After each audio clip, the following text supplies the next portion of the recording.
And we're also now learning more this morning about the impact this crash has had on communities across the country. 14 members of the U.S. figure skating circuit were on board the flight, and now the entire skating community is coming together to mourn their loss.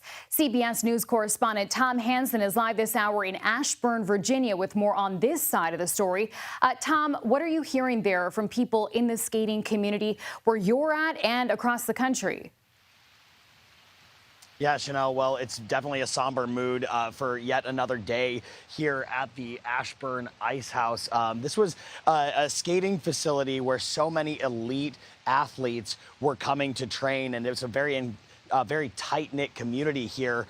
So people are just understandably devastated. One girl that we spoke to yesterday, 14 years old, she could barely speak because she was crying so hard.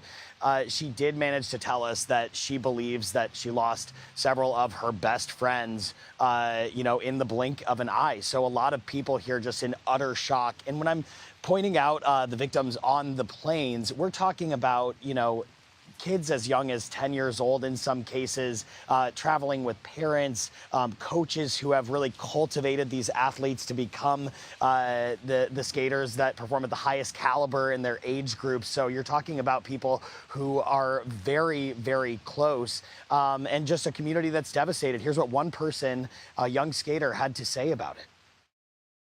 I love all these people and they really support me. My favorite memory with my coach Ina V was when she created my program that I have right now, and she's just like, I think it's really creative and artistic. I look after those people and they were my inspiration.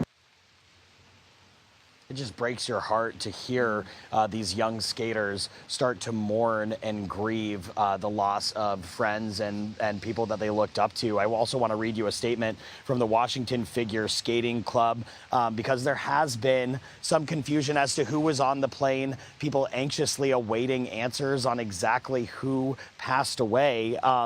They say, "We know that there is much concern and confusion about who was on the flight, and we will share the list once it has been confirmed." So they're taking great care in the flow of information here to make sure that it is accurate and that people are getting to the bottom of just who has been lost. But no doubt a devastating impact on the community as a whole. Chanel.